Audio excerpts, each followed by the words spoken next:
विधायी संशोधन तथा ब्रिटिश इंडिया एक्ट 1935। तो इसमें मित्रों हम ये पढ़ेंगे, जैसा कि आपको पता है 5 पार्ट हो गया है, ये 6 पार्ट रहेगा और यहाँ पर हम देखेंगे विधायी संशोधन और ब्रिटिश इंडिया एक्ट 1935 के बारे में। तो आइए स्टार्ट करते हैं मित्रों।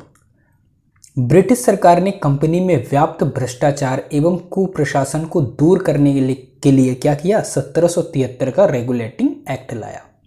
ठीक, तो याद रखिए ये जो 1773 का रेगुलेटिंग एक्ट है वो क्यों आया था? कंपनी में जो भ्रष्टाचार था और कुप्रशासन था उसको दूर करने के लिए।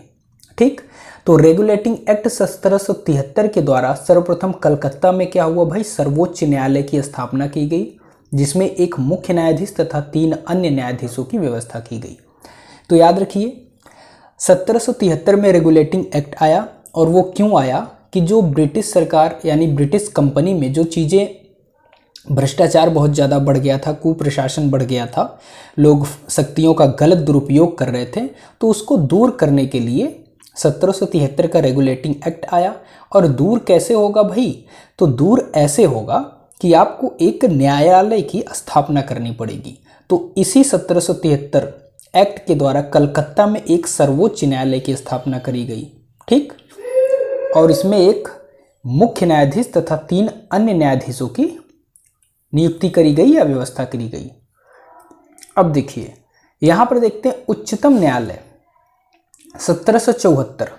ये क्या था? सर्वोच्च न्यायालय 1773 रेगुलेटिंग एक्ट के थ्रू और उच्चतम न्यायालय 1774 गठित किया गया, जिसमें एलिजा इम्पे इसके मुख्य न्यायाधीश थे और चेम्बर्स, लेमिस्टर एवं हाइड अन्य न्यायाधीश नियुक्त हुए। तो याद रखिए सर्वोच्च न्यायालय कलकत्ता में जो हुआ 1773 में हुआ। ठीक है मित्रों, रेगुलेटिंग एक्ट के थ्रू। और उच्चतम न्यायालय 74 उच्चतम। ठीक, याद रखिएगा 74 उच्चतम न्यायालय हुआ और एलिजा इम्पे इसके मुख्य न्यायाधीश हुए तथा चेम्बर्स, लेमिस्टर एवं हाइड अन्य न्यायाधीश हुए। ठीक है मित्रों, 1 2 3 अन्य हो गए।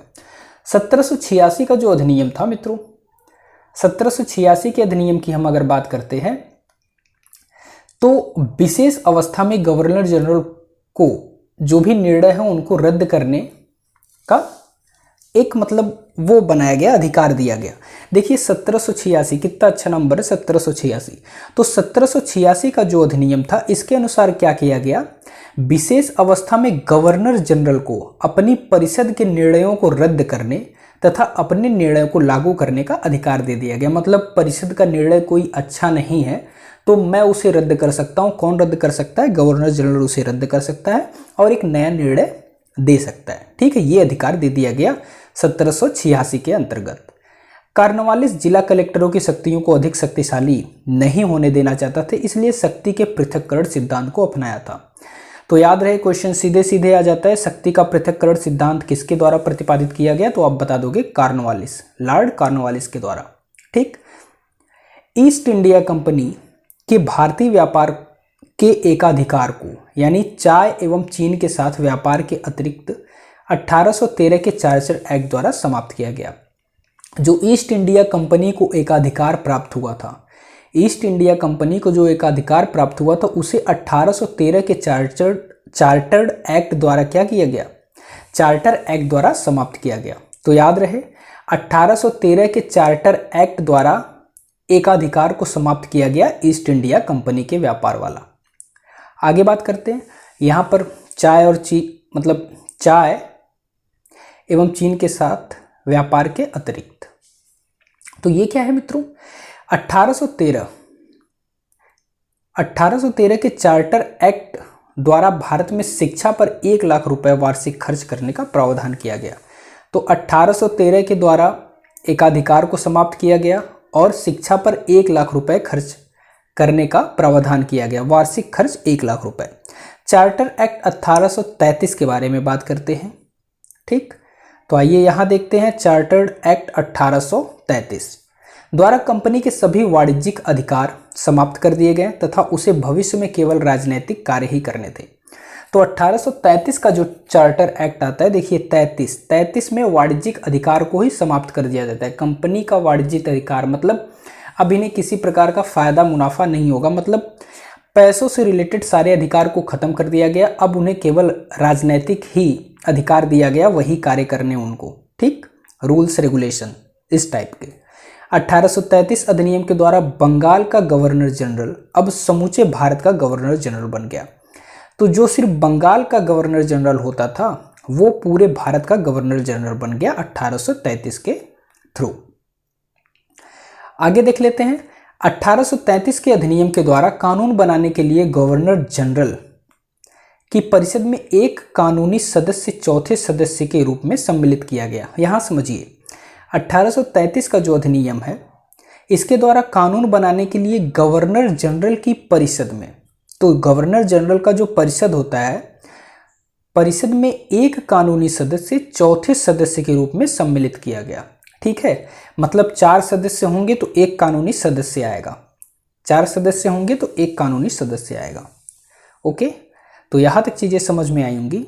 आगे देखते हैं हम 1858 के भारत सरकार अधिनियम। 1858 के भारत सरकार अधिनियम गवर्नमेंट ऑफ इंडिया एक्ट द्वारा भारतीय प्रशासन का नियंत्रण कंपनी से छीनकर ब्रिटिश राजमुकुट को दे दिया गया। ठीक, तो 1858 के अधिनियम के थ्रू क्या किया गया, जो भारतीय प्रशासन का नियंत्रण करती थी, मतलब जो कंपनी करती थी, उसे छीन करके ब्रिटिश राजमुकुट को दे दिया गया। ठीक है, बात समझिए।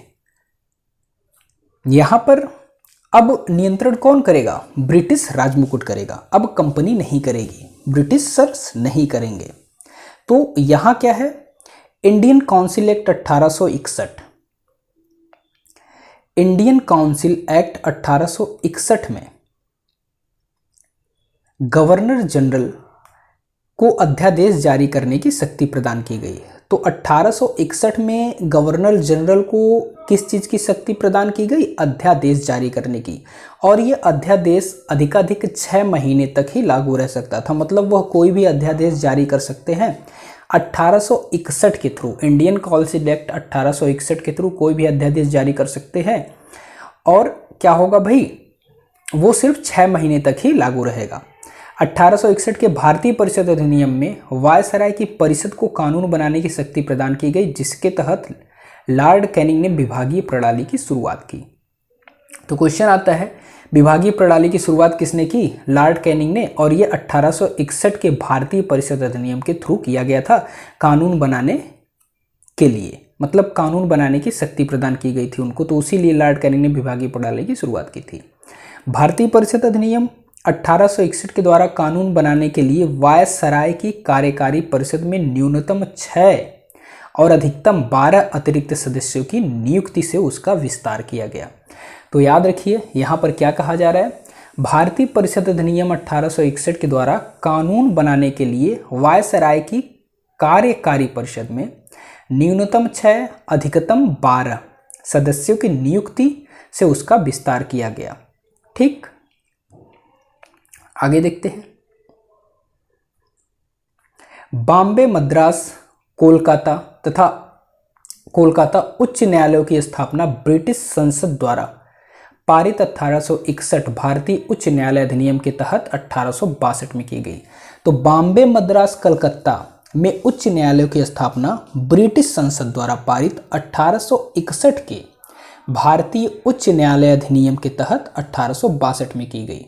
ठीक, मॉन्टेग्यू चेम्सफोर्ड इस संस्तुति के आधार पर ही वर्ष 1922 से सिविल सेवा परीक्षा इंग्लैंड एवं भारत में एक साथ आयोजित किया जाने लगा। समझिए, तो मॉन्टेग्यू चेम्सफोर्ड के संस्तुति के आधार पर ही 1922 से सिविल सेवा की परीक्षा इंग्लैंड और भारत दोनों में एक साथ आयोजित कराना स्टार्ट हो गया। तो 1922 से मॉन्टेग्यू चेम्सफोर्ड के संस्तुति के आधार पर। आगे बात करते हैं। भारत में प्रांतों में द्वैत शासन का प्रारंभ मॉन्टफोर्ड ना या फिर मॉन्टेग्यू चेम्सफोर्ड सुधार 1919 से प्रारंभ किया गया, जिसे भारत सरकार अधिनियम 1919 कहा जाता है। तो भारत में प्रांतों में द्वैत शासन का प्रारंभ कब से हुआ भाई? 1919 के अधिनियम से हुआ, मॉन्टेग्यू चेम्सफोर्ड सुधार के थ्रू। ठीक, तो भारत में प्रांतों में द्वैत शासन 1919 अधिनियम, ठीक, इसके साथ स्टार्ट हुआ, जिसको मॉन्टेग्यू चेम्सफोर्ड सुधार भी कहते हैं। 1926 में भारत में लोक सेवा आयोग का गठन किया गया। तो भारत में लोक सेवा आयोग का गठन कब किया गया? 1926 में। 1935 के अधिनियम के तहत लोक सेवा आयोग के स्थान पर संघीय लोक सेवा आयोग का गठन किया गया। वर्ष 1937 के संघीय लोक सेवा आयोग ने ब्रिटिश लोक सेवा आयोग से स्वतंत्र परीक्षा आयोजित कराना प्रारंभ किया। ठीक, तो 1937 से स्वतंत्र परीक्षा होने लगी।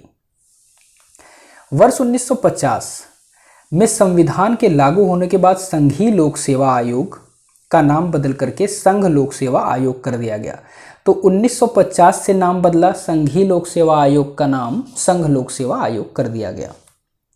आगे देखते हैं। 1935 के अधिनियम के द्वारा प्रांतों में द्वैत शासन समाप्त कर दिया गया।